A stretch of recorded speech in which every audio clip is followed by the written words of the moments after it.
हाय दोस्तों, welcome to my another movie explaining video.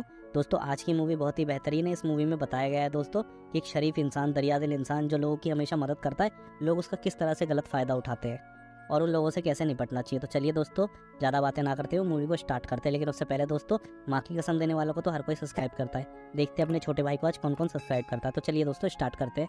तो दोस्तों जिस बंदे को आप देख रहे हैं, इसका नाम चार्ली है। दोस्तों ये चार्ली बहुत ही शरीफ इंसान है, ये एक पुलिस वाला है।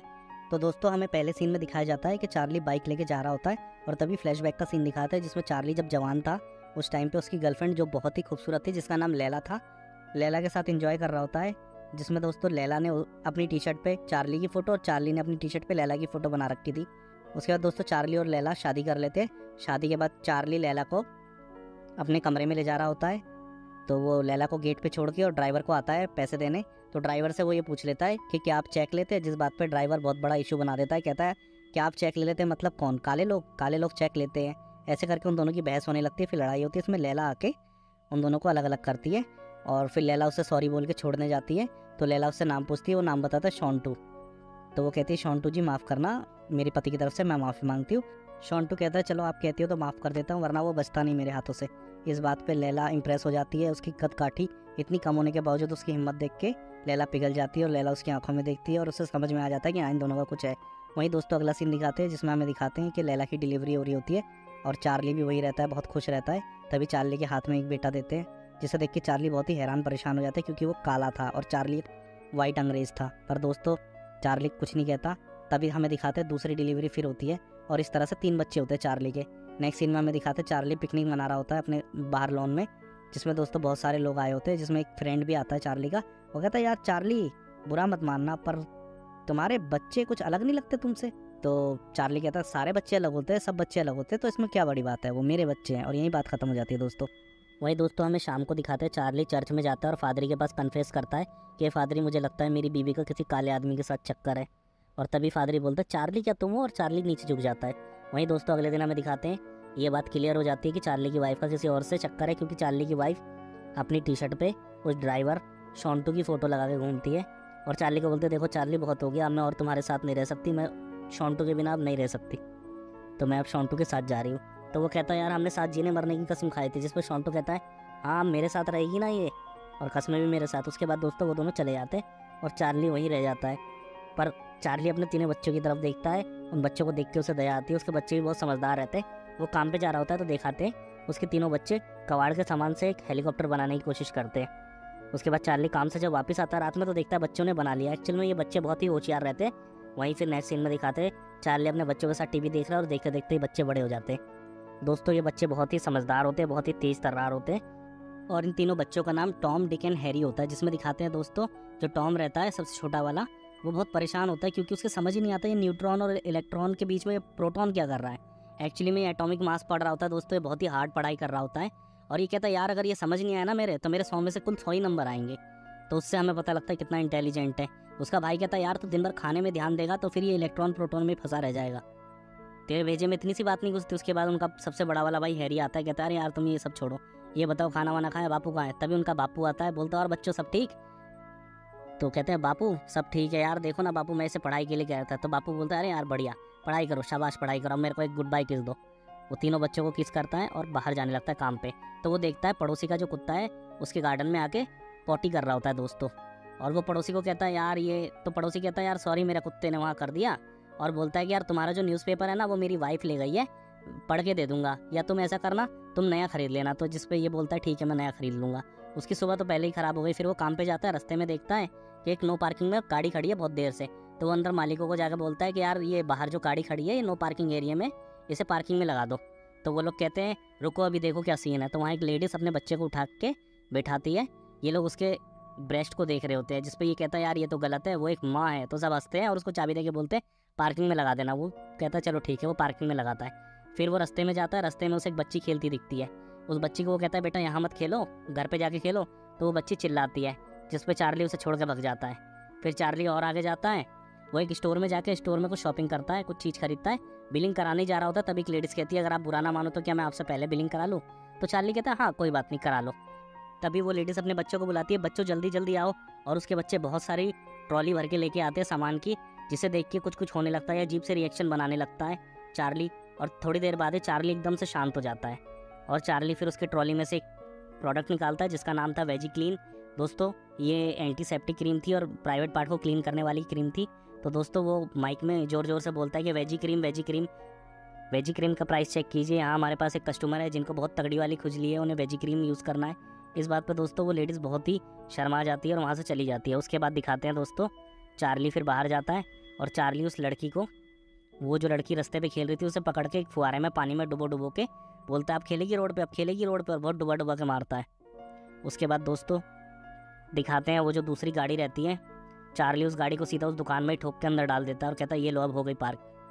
अब दोस्तों जब चार्ली ने इतना काम किया ही था तो चार्ली घर जाता है तो पड़ोसी का कुत्ता, क्योंकि उसके बार बार गार्डन में हक देता है, ये पड़ोसी के घर के अंदर घुसता है, अपना न्यूज़पेपर लेके आता है और पड़ोसी के गार्डन में ही बैठ के हगने लगता है, यानी टॉयलेट करने लगता है। दोस्तों पड़ोसी ये सब चीज़ देख के हैरान हो जाते हैं और फिर अगले दिन जब इतना कांड इसने किया था तो इसकी रिपोर्ट तो जानी थी, तो इसकी शिकायत हो जाती है और इसकी मेंटल रिपोर्ट चेक होती है। तो दोस्तों उसमें इसका बॉस बताता है चार्ली तुम्हारा एक स्क्रू ढीला है, तुम्हारे दिमाग में कुछ प्रॉब्लम है और इसी वजह से तुम्हारे अंदर मल्टी पर्सनैलिटी हो गई है। जब भी कोई तुम्हारी इंसल्ट करता है या तुम्हारे साथ कोई नाइंसाफ़ी होती है तभी तुम्हारे अंदर का हैंक जाग जाता है और वो तुम्हारी दूसरी पर्सनैलिटी बाहर आ जाती है, सामने आ जाती है। उसके बाद दोस्तों चार्ली बहुत रोता है, ये कब से हुआ, ऐसा क्यों हुआ। तो वो लोग बोलते हैं चार्ली हम जानते हैं जब से तुम्हारी वाइफ छोड़ के गई है तुम परेशान हो और तुम अपना दुख अपने ही अंदर रखते हो, कभी बताते नहीं हो। तो चार्ली रोने लगता है। उसके बाद दोस्तों ये सब ठीक हो जाता है। वहीं पुलिस स्टेशन में एक लड़की होती है जिसे पुलिस वालों ने रोक रखा होता है क्योंकि उस पर न्यूयॉर्क में चालान है किसी को ठोकने का, एक्सीडेंट करने का। तो दोस्तों वो कहती है अगर मैं न्यूयॉर्क में मेरे ऊपर केस है तो मैं यहाँ पे चालान भर देती हूँ और क्लियर हो जाएगा मामला। तो वो लोग कहते हैं नहीं, हमें आपको न्यूयॉर्क भेजना पड़ेगा और आप टेंशन मत लो, आपके साथ हमारा एक बंदा भी जाएगा।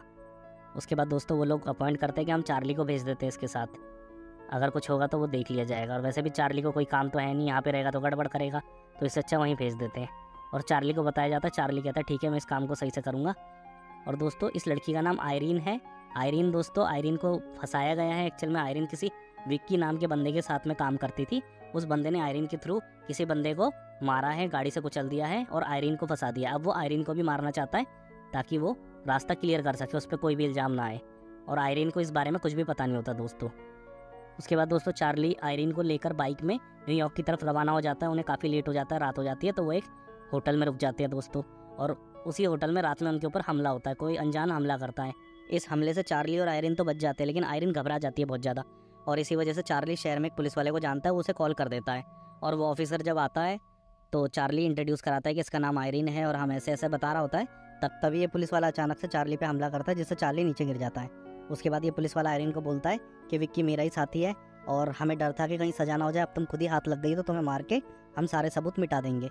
लेकिन फिर वो चार्ली की तरफ देख के बोलता है कि तुम इस चार्ली को लेके आई थी, तुम्हें क्या लगता है ये हमसे तुम्हें बचा लेगा, इसके बस की कुछ नहीं है।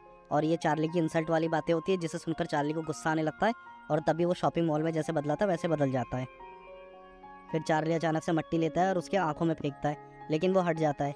तभी आयरीन हेलमेट लेके उसके सर पे मार देती है जिससे वो पुलिस वाला बेहोश हो जाता है और ये लोग उसकी गाड़ी लेके भाग जाते हैं।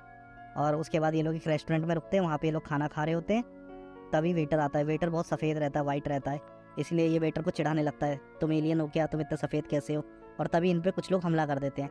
तो वो वेटर भी इनकी हेल्प करता है और वो समझ जाता है ये लोग कुछ ना कुछ या तो क्रिमिनल है या फिर किसी सीक्रेट एजेंट से जुड़े हुए हैं। इसलिए वो इनके लिए गाड़ी लेके आता है बाहर और बोलता है गाड़ी में आ जाओ, गाड़ी में आ जाओ। और ये लोग उसकी गाड़ी में बैठ के भाग जाते हैं। उसके बाद ये कहता है आज से हम लोग टीम है। फिर ये लोग एक होटल में जाकर रुकते हैं जहाँ पे रात हो चुकी होती है। होटल में ये लोग 2 रूम बुक करते हैं, एक रूम में आयरीन रहती है और दूसरे रूम में वो सफ़ेद आदमी और चार्ली रहते हैं। अब चार्ली उस आदमी को बार बार देखता है और उसको अच्छा नहीं लगता, तो वो आयरीन के पास जाकर बोलता है मुझे उसे देख देख के डर लग रहा है, क्या मैं यहाँ सो सकता हूँ तुम्हारे पास। तो वो बोलती है हाँ सो सकते हो। उसके बाद वो दोनों सो जाते हैं और रात में बहुत मज़े करते हैं। फिर चार्ली कोल्ड ड्रिंक और बियर लेने बाहर जाता है। वहाँ एक आदमी उसकी बेइज्जती कर देता है जिससे उसका फिर दिमाग ख़राब होता है और हैंक बाहर आ जाता है। पर हैंक बिना कुछ कहे कमरे के अंदर चला जाता है। उसके बाद दोस्तों अगले दिन जब वो सुबह सो के उठते हैं तो वो देखता है बगल में आयरीन बिना कपड़ों के और मैं भी बिना कपड़ों के हूँ। तो वो समझ जाता है कि रात में कुछ तो हुआ है, लेकिन उसे याद नहीं। इसका मतलब उसकी जो दूसरी पर्सनैलिटी यानी हैंक, जब इसके साथ कुछ बुरा होता है तो हैंक बाहर आता है। तो हैंक जो है उसी ने ये सब किया है और इस वजह से वो आयरीन को बहुत डांटता है कि तुम्हें ध्यान देना चाहिए, तुम्हारे साथ मैं हूँ या कोई और। डांटते डांटते अचानक से चार्ली को अपने पिछवाड़े में कुछ महसूस होता है और चार्ली जब उसे बाहर निकालता है तो वो देखता है पिछली रात में आयरीन ने नहीं, असली मज़े तो उसने लिए थे। उसके बाद दोस्तों ये सीन यहीं कट हो जाता है। वहाँ हमें घर का सीन दिखाते हैं। चार्ली के घर पे वही पुलिस ऑफिसर जिसने चार्ली को इस काम पे भेजा था वो जाता है और चार्ली के तीनों बच्चों को बोलता है कि तुम्हें हमारे साथ चलना पड़ेगा, तुम्हारे पिता ने खूबसूरत लड़की को किडनैप किया है और वो अब गायब है, पता नहीं लग रहा उनका कहाँ है। तो उसके बच्चे बोलते हैं हमारे बापू ने आज तक हाथ से काम तो चलाया नहीं, वो लड़की को क्या खाक लेके भागेंगे, हम नहीं मानते। पर फिर भी पुलिस वाले उन्हें अपने साथ ले जाते हैं। उसके बाद दोस्तों चार्ली अगले दिन आयरीन को लेकर होटल से चेकआउट कर लेता है और फिर ये लोग ट्रेन के थ्रू जा रहे होते हैं न्यूयॉर्क। तभी दोस्तों ट्रेन में एक बंदा आ जाता है जो इन पे हमला करता है। चार्ली नीचे गिर जाता है और जैसे ही वो बंदा चार्ली को मारने वाला तो आयरन पीछे से एक हथियार से उसके सर पे मार देती है और वो भी बेहोश हो जाता है वहीं पे। उसके बाद दोस्तों जैसे स्टेशन आता है ये दोनों स्टेशन पे उतर जाते हैं और चार्ली के अंदर हैंक जागने लगता है अचानक से। वहीं आयरन हैंक की हरकतें देख के वहाँ से अकेली जाने लगती है चेहरा ढक के। तभी पीछे से विक्की आ जाता है और विक्की उसको पकड़ लेता है आयरन को और अपने साथ ले जाता है। वहाँ पीछे पीछे हैंक भी उसके जा रहा होता है और जाते जाते एक सीन ऐसा आता है जब वो अपने अड्डे पे ले जाता है और हैंक वहाँ जाके उसकी गन के आगे हाथ लगा देता है, लेकिन वो गोली चला देता है जिससे हैंक का अंगूठा कट जाता है दोस्तों और वो चिल्लाने लगता है। उसके बाद दोस्तों ये धमकाने लगता है विक्की, कहता है कि मैं इसे भी मार दूंगा और तुझे भी मार दूंगा, सारे सबूत खत्म हो जाएंगे। लेकिन दोस्तों तभी वो जो इनका वाइट पार्टनर रहता है, सफ़ेद दोस्त रहता है, वो पीछे से डॉट फेंक के मारता है जो विक्की की पीठ पे लग और विक्की पानी में गिर जाता है। लेकिन गिरते गिरते वो आयरन को भी अपने साथ ले जाता है, आयरन भी पानी में गिर जाती है और ये लोग बहने लगते हैं। और ये चीज़ देख के चार्ली से रहा नहीं जाता और चार्ली भी नीचे कूद जाता है। और फिर चार्ली को भी उतना कुछ खास आता नहीं है तैरना, तो चार्ली भी आयरन के साथ बहने लगता है पानी में। उसके बाद दोस्तों हमें दूसरा सीन दिखाते हैं जहाँ पे चार्ली के बच्चे पुलिस वालों को बांध के और वहाँ एक हेलीकॉप्टर को ले जाते हैं और दोस्तों वो उसी हेलीकॉप्टर से अपने पिता को ढूंढने के लिए इसी साइड आते हैं और उन्हें दिखता है कि उनकी पिता और वो लड़की बह रही है। उसके बाद दोस्तों वो लोग जाल वगैरह फेंक के उनको ऊपर लाते हैं। उसके बाद दोस्तों हमें अगले सीन में दिखाया जाता है कि पूरा पुलिस डिपार्टमेंट चार्ली को थैंक्स कह रहा है विद्रोहियों को पकड़ने के लिए और साथ ही साथ जो मिले हुए घूसखोर है उन लोगों के बारे में बताने के लिए। तो दोस्तों आज की मूवी इतनी थी। होपफुली आपको मूवी पसंद आई। अगर इस तरह की और मूवी देखनी है तो दोस्तों मेरे चैनल को सब्सक्राइब करें। Thank you so much.